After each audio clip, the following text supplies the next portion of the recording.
Good morning class six. Okay, now we have already learned कि हमें pictographs कैसे बनाने हैं. ठीक है, we have learn the telegraphs, we have tally mark sorry, and उसके बाद हमने पिक्टोग्राफ्स को पिक्टोग्राफ से डेटा निकालना और डेटा से पिक्टोग्राफ बनाना, ये दोनों हमने सीख लिए. अब नया एक कॉन्सेप्ट आता है which is the last concept which is the bar graph. अब बार ग्राफ में हम टू पार्ट्स में ये सीखेंगे कि पहले बार ग्राफ को इंटरप्रेट करके डेटा कैसे निकाला जाए और क्वेश्चंस के आंसर कैसे दिए जाए. इन द सेकेंड पार्ट हम डेटा से बार ग्राफ बनाएंगे और उसके बाद हम क्वेश्चंस के आंसर इंटरप्रेट करेंगे. ओके, तो बार ग्राफ में जो पहली चीज़ है उसमें यह है कि आपको एक बार ग्राफ दिया होगा और उससे आपको डेटा इंटरप्रेट करके एक टेबल बनानी है और उसके बाद उस टेबल के बेसिस पे आपको क्वेश्चन एंड आंसर्स के जवाब देने हैं. ठीक है, ओके. तो बार ग्राफ जनरली आपके पास है ना ऐसे आते हैं. दो एक्सेस बनी होती हैं, ठीक है, दो लाइंस बनी होती हैं. यहाँ पे कुछ इन्फॉर्मेशन होगी, यहाँ पे कुछ इन्फॉर्मेशन होगी एंड बार्स बने होंगे. ठीक है, अब ये इन्फॉर्मेशंस हमेशा दो फॉर्म्स में आती है. एक हमेशा नंबर फॉर्म में आएगी. ठीक है, एक तरफ हमेशा नंबर्स होंगे और दूसरी तरफ आइटम्स होंगे. या तो वो फ्रूट्स हो सकते हैं, ईयर्स हो सकते हैं, सब्जेक्ट्स हो सकते हैं, कुछ नंबर ऑफ बल्ब्स हो सकते हैं, कुछ भी हो सकता है. तो वो आपका एक तरफ तो आपको नंबर्स का डेटा होगा और एक तरफ आपका आइटम्स होंगे. ठीक है, अब ये बार ग्राफ जनरली नहीं है कि ऐसे ही मिलें आपको. ठीक है, हो सकता है ये जो नंबर्स हैं वो इस एक्सेस पे हो और ये जो डेटा हो वो यहाँ पर हो, लाइक इन दिस. हो सकता है आपको बार ग्राफ ऐसा मिले, यहाँ पे नंबर्स हैं देखिए और यहाँ पे आपके डेटा है. जैसे यहाँ पे सब्जेक्ट्स हैं, डेटा में यहाँ पे सब्जेक्ट्स हैं और यहाँ पे नंबर्स हैं. तो हमेशा आपको बार ग्राफ्स ऐसे ही मिलेंगे कि एक तरफ तो नंबर्स होंगे और एक तरफ सब्जेक्ट्स या आइटम्स होंगे. तो आपको क्या करना है, आपको एक टेबल ड्रॉ करनी है. ठीक है, दो सेक्शंस की टेबल. एक में तो नंबर्स आएंगे, दैट इज फॉर श्योर. तो आपको सेकंड वाले में नंबर्स लिखने हैं. ठीक है, अब यहाँ पे लिखा हुआ नंबर्स ऑफ कार्स सोल्ड, तो यहाँ पे आप लिखेंगे नंबर्स ऑफ कार्स सोल्ड. यहाँ पे हर एक्सेस पे आपको इंफॉर्मेशन दी हुई होगी कि वो नंबर क्या डिपेंड करता है. ये जो नंबर है ये है नंबर्स ऑफ कार्स सोल्ड और यहाँ पे है ये ईयर्स. सेकंड अगर आप ग्राफ देखें तो यहाँ पे है ये मार्क्स और यहाँ पे है ये सब्जेक्ट. ठीक है, जो नंबर वाला पार्ट है जहाँ पे नंबर्स है और उससे जो डेटा इंटरप्रेट हो रहा है, सपोज करो ये नंबर्स हैं, ये नंबर्स हैं यहाँ पे और यहाँ पे क्या लिखा है, नंबर ऑफ कार्स सोल्ड. तो यहाँ पे हम लिखेंगे नंबर ऑफ कार्स सोल्ड. और दूसरी एक्सेस पे जहाँ पे नंबर्स नहीं हैं, जहाँ पे कुछ आइटम्स दिए हुए हैं, तो वहाँ पे जो भी आपको इंटरप्रिटेशन दिया हुआ है, जैसे यहाँ पे दिया हुआ है ईयर्स, तो हम यहाँ लिखेंगे ईयर्स. ठीक है, अब हम इससे डेटा इंटरप्रेट करेंगे. तो पहले ईयर्स कौन कौन से हैं, 2016, 17, 18, 19, 20. तो हम यहाँ लिख देंगे 2016, 2017, 2018, 2019, 2020. ये तो हमारा ईयर्स हो गया कंप्लीट. अब नंबर ऑफ कार्स सोल्ड, कितनी नंबर्स सेल करी. अब आपको एक चीज़ देखनी है, ये जो एक यूनिट है ये एक नहीं होती. ठीक है, जनरली ये एक नहीं होती, इसका एक डेटा दिया होता है. जैसे पिक्टोग्राफ में आपको एक साइन का एक वैल्यू दी होती है कि एक फिगर जो है वो 10 के बराबर है, या जो एक फ्रूट बास्केट है वो 100 के बराबर है, या जो एक गर्ल है वो 4 के बराबर है. इसी तरीके से यहाँ पे जो 1 यूनिट है ना, यहाँ पे उसकी यूनिट दी होगी. यहाँ पे 1 unit is equal to 100 cars है. ठीक है, 100 कार्स मतलब 2016 में अगर ये बार ग्राफ 4 तक है, दैट मीन्स यहाँ पे 100, 200, 300, 400 कार्स बिकी. 2017 में 6 तक है तो मतलब यहाँ पे 600 कार्स बिकी. 2018 में 200 कार्स, 2019 में 700 कार्स और 2020 में 300 कार्स. ठीक है, इस तरीके से ये डेटा होता है. जितनी लंबा लाइन होगी मतलब उतना ही ज़्यादा कार सोल्ड हुई है, जिसमें कम होगा मतलब उतनी कम कार सोल्ड है. तो बार देख के आप बहुत सारी चीज़ें बता सकते हैं. जैसे अगर मैं पूछूं कि किस साल में सबसे ज़्यादा कार सोल्ड हुई, तो सबसे लंबी बार किसकी है, 2019 की, तो सबसे ज़्यादा 2019 में सोल्ड हुई.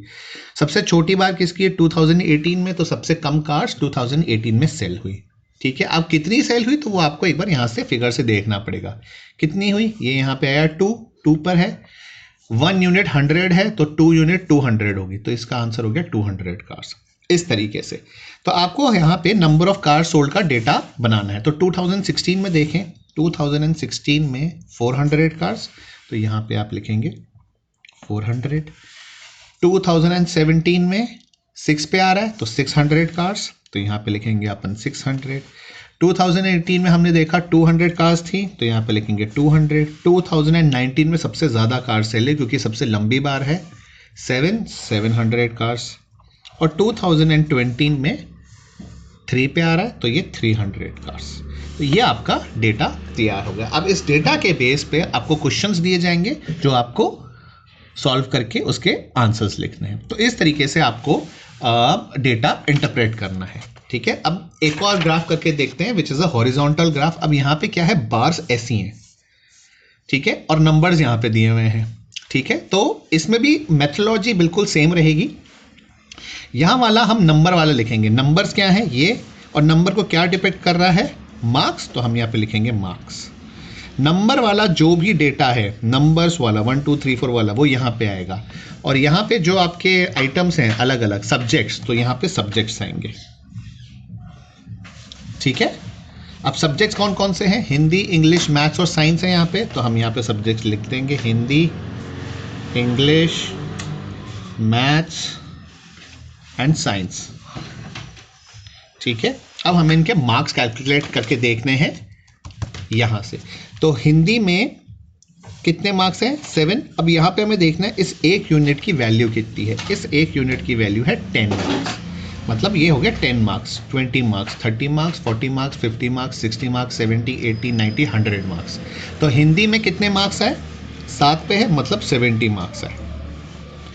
इंग्लिश में कितने आए, इंग्लिश में 6 पे है, 60 मार्क्स है। मैथ्स में 9 पे है, 90 मार्क्स है, 90 मार्क्स है। तो 70, 60, 90। और साइंस में लास्ट में, साइंस में आए हैं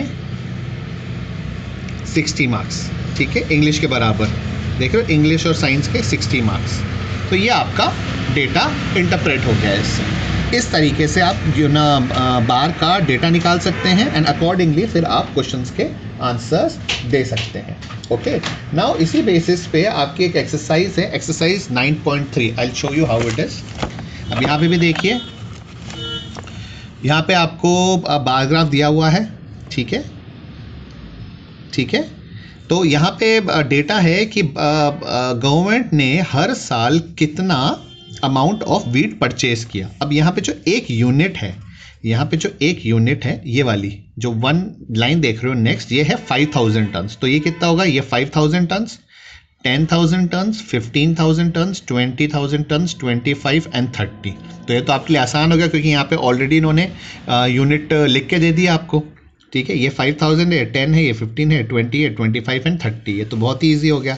अब इसके बेस पे आप टेबल पे डेटा इंटरप्रेट कर सकते हो। जैसे 1998 में 15,000 टन्स वीट खरीदा गया, 99 में 25,000 टन्स, 2000 में 20,000 टन्स, 2001 में अगेन 20,000 टन्स एंड 2022 में 30,000 टन्स। अब इसके बेस पे आप अपने क्वेश्चन के आंसर्स यहाँ से दे सकते हैं। ये वाला जो आपका सेकंड क्वेश्चन है, इसमें देखिए ये बार ग्राफ अगेन आपका हॉरिजॉन्टल वाला है। अब यहाँ पे जो डेटा दी हुई है वो है शर्ट्स का डेटा। यहाँ पे ऊपर लिखा हुआ है the bar graph is showing the sale of shirt of readymade shop from Monday to Saturday. Monday to Saturday एक शॉप में से कितनी शर्टें सेल हुई उसका डेटा है। अब यहाँ पे 1 unit is equal to 5 shirt. ये जो एक यूनिट है ये 5 शर्ट के बराबर है, तो यहाँ पे ऑलरेडी 5 लिखा हुआ है। फिर दूसरी यूनिट 10 के बराबर, 15, 20, 25 और इस तरीके से ये बार बना हुआ है। तो मंडे को कितनी शर्ट्स बिकी, 15, ट्यूसडे को 10, वेडनेसडे को 20, थर्सडे को 35, फ्राइडे को 50 एंड सैटरडे को 60। इसी बेसिस पे आप इसका टेबल बना के देन आप ABCDE इनके आंसर्स दे सकते हैं। अगेन फिर एक हॉरिजॉन्टल ग्राफ है नेक्स्ट क्वेश्चन में।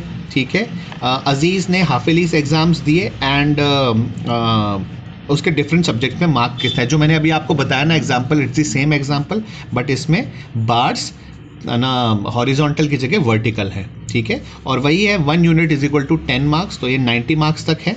तो आपको पता चल जाएगा हिंदी में इसके कितने मार्क्स हैं, इंग्लिश में कितने मार्क्स हैं, मैथमेटिक्स में कितने हैं, साइंस में कितने हैं, सोशल स्टडीज़ में कितने हैं। अकॉर्डिंगली आप टेबल बना सकते हैं और इन क्वेश्चंस के आंसर्स दे सकते हैं। ठीक है, तो आपका 9.3 एक्सरसाइज में ये 3 क्वेश्चंस हैं। तीनों क्वेश्चंस में बार ग्राफ दिए हुए हैं। आपको बार ग्राफ वापस नहीं बनाने हैं, आपको सीधा आंसर में टेबल बनाना है और क्वेश्चन के आंसर्स देने हैं।